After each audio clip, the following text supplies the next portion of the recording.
Hello friends, Kao here, and I recently got to attend my first Pokémon Regional Championship in LA. I had a great time, so I thought I'd make a little video sharing my experience, especially for those of you who haven't attended a regional and are curious what it's like. And of course, I will also be sharing my haul from the various vendors that were at the event.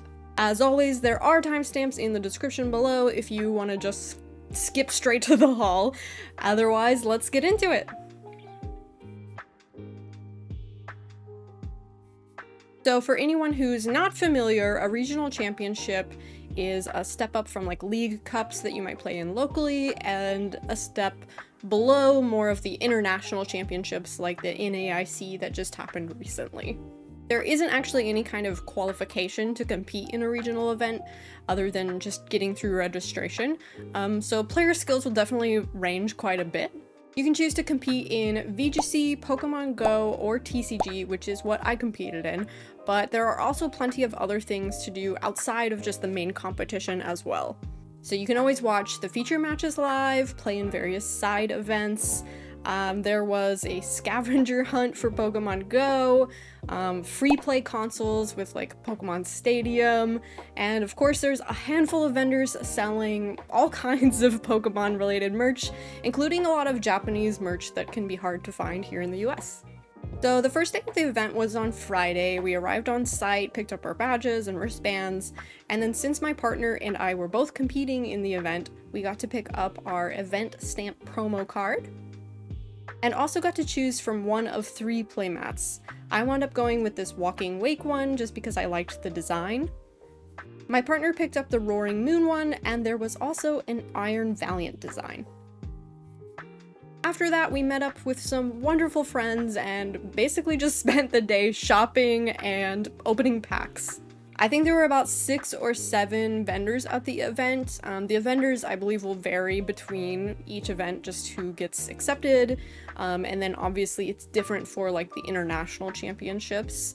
But here at the LA Regional, we had vendors selling everything from cards to plushies to home goods and accessories, including some Japanese exclusives.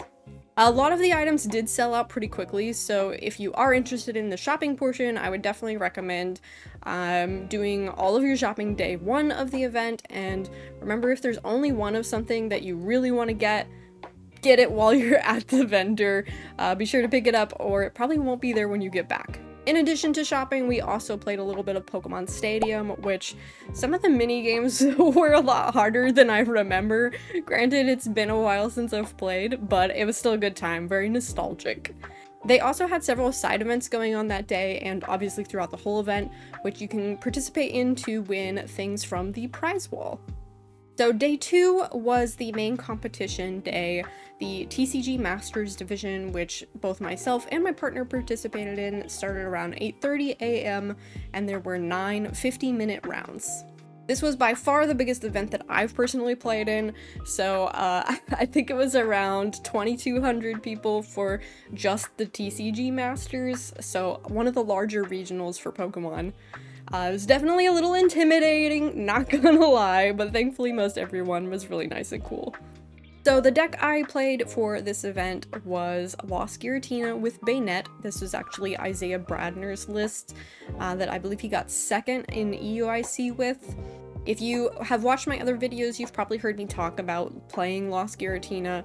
It is a difficult deck for a beginner, which I very much still am, but it's a lot of fun, and I obviously love ghost Pokemon, so having a deck that has a lot of ghost Pokemon to play in it, especially with adding the Bayonet line, it is just something I enjoy playing, even if I could definitely still use some more practice with it. I'll put a link to Isaiah Bradner's deck list in the description if you want to check out the full list of cards that I played for the event. So as for the matchups I played against a lot of Turbo Iron Hands, which is not a good matchup for me, especially if I have a very slow start.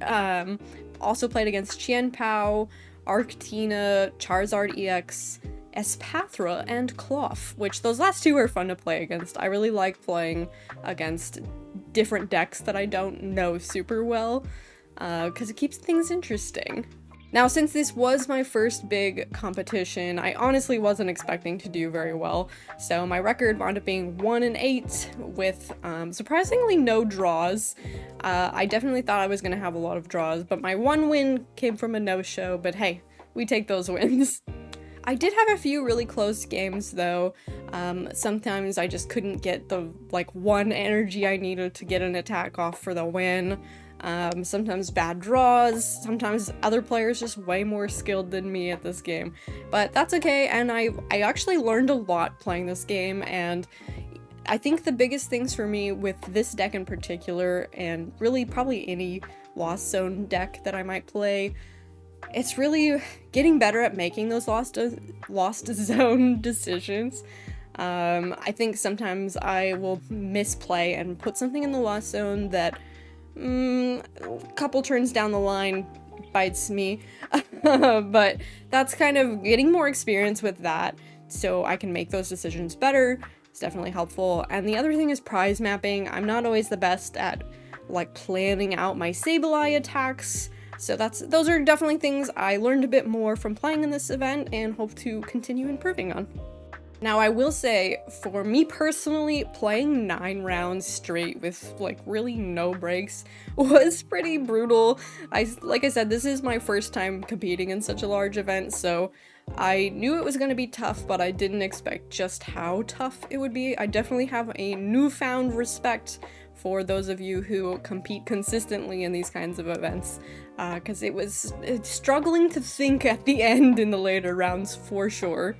Now, if you are also thinking about competing in your first regional or similar event, I do have some tips from my own experience to maybe help you prepare.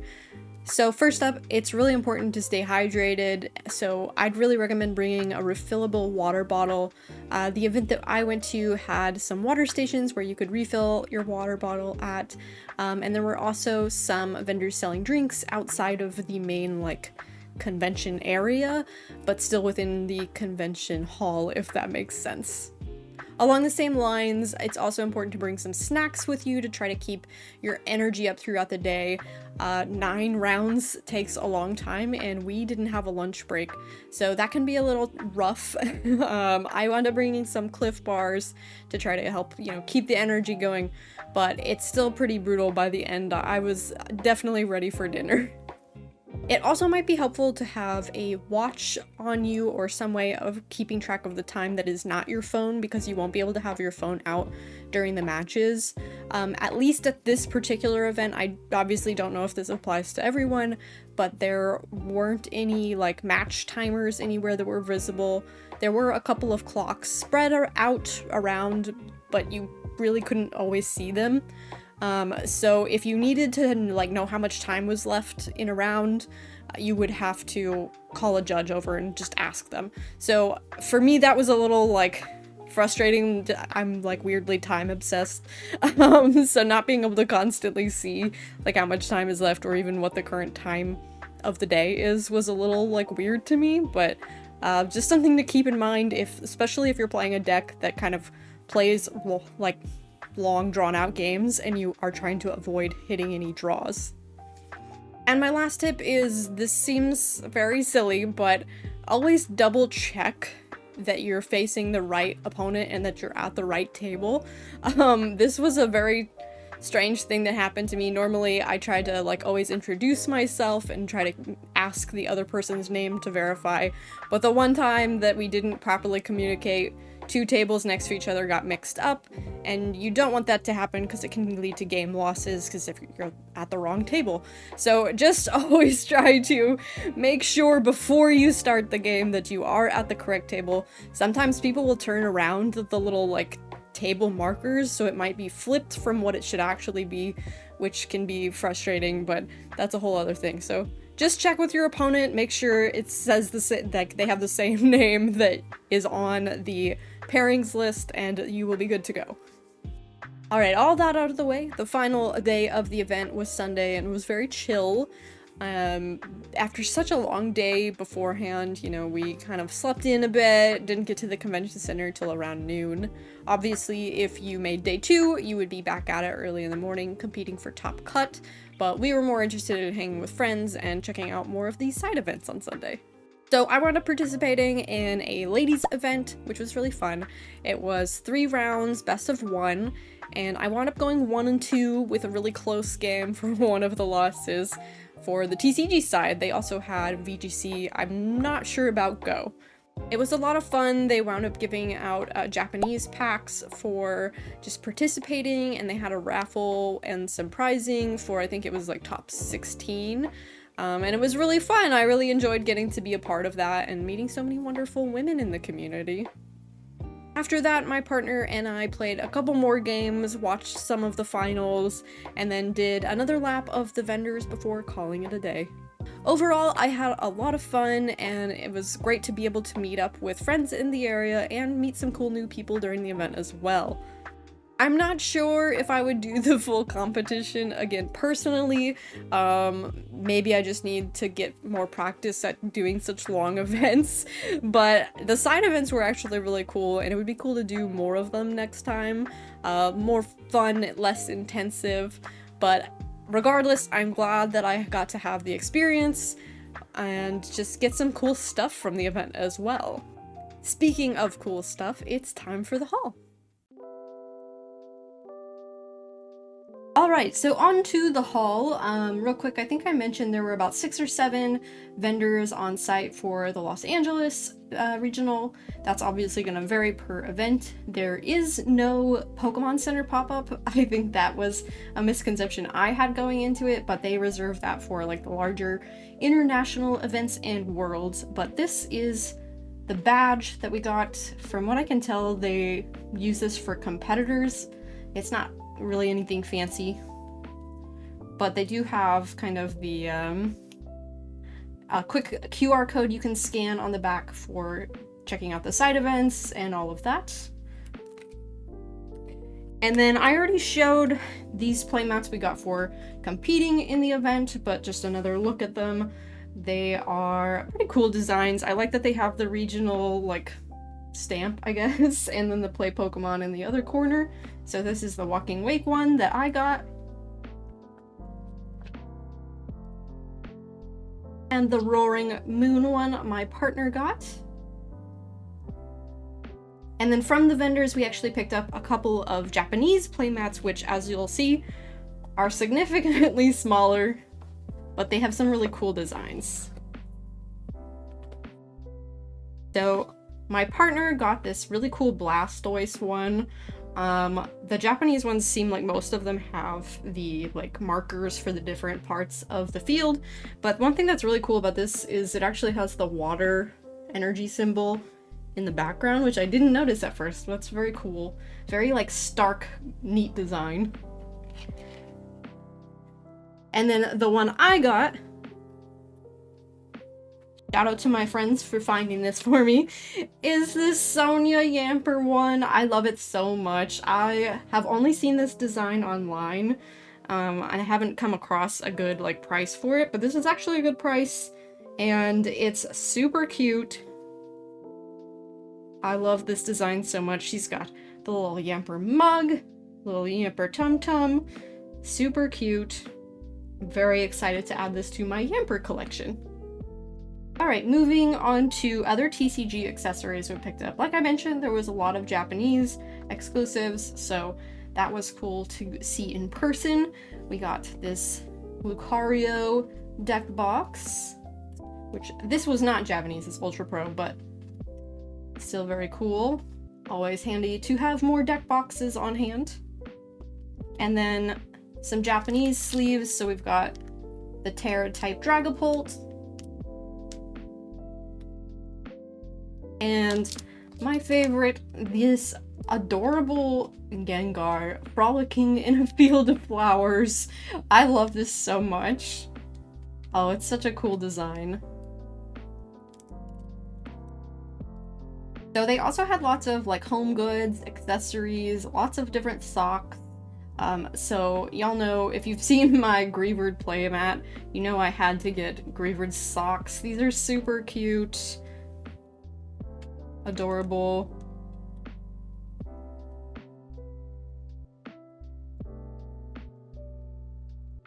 I also got this really cute Marnie, like mini binder. This was actually the raffle prize I got from the ladies event, so it's just a little cute little binder. I like the design. I think I'm gonna use this to put like just little guy cards in here. Like I like to collect random bulk cards and I kind of need a place to put them. Although I might quickly run out of space in this binder because there are a lot of just funny little guy cards, which I include Morpeko as one of the funny little guys. So I think I'll start there, and then we might have to get more binders for funny little guys, because there's a lot of them.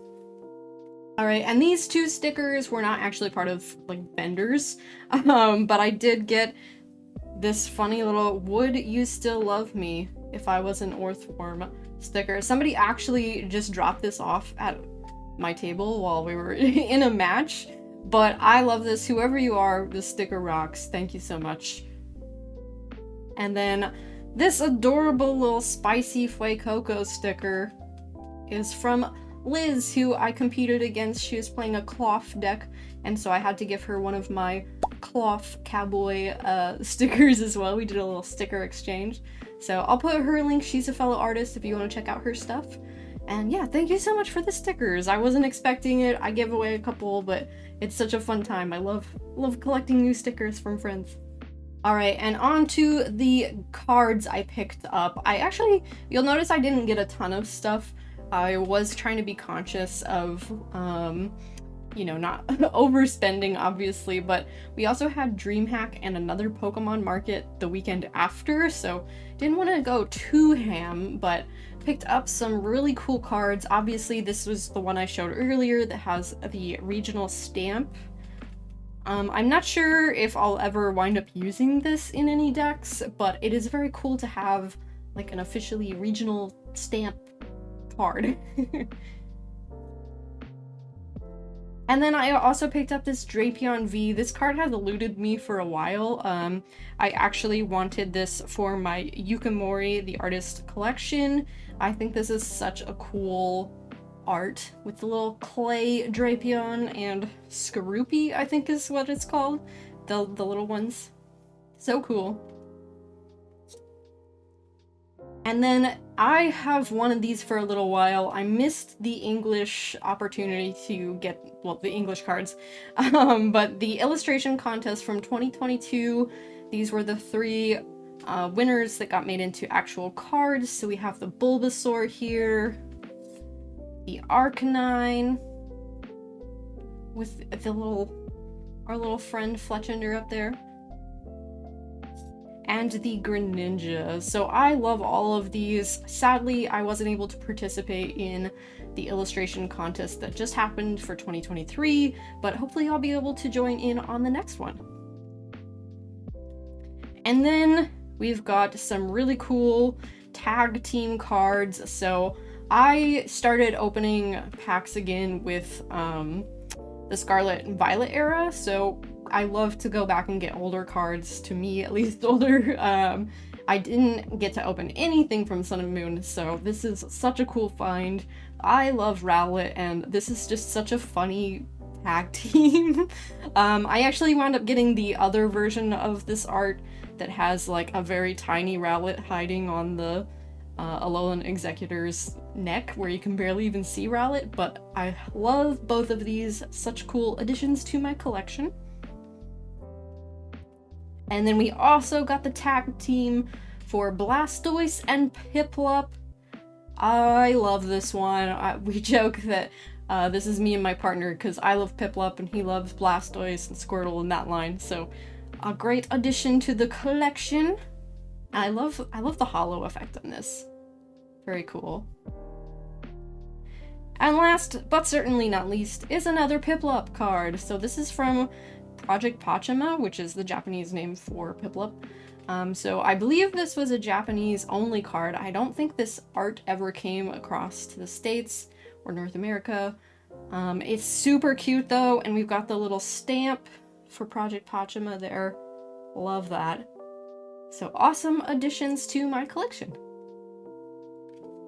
Alright, that's gonna do it for today's video. Thank you all so much for watching, and I hope you enjoyed this little video looking into my first Pokemon Regional Championship experience, and of course, my little haul here. If you like this video, please like, comment, subscribe, all that good stuff, and maybe I'll catch y'all at a future regional event. Until next time!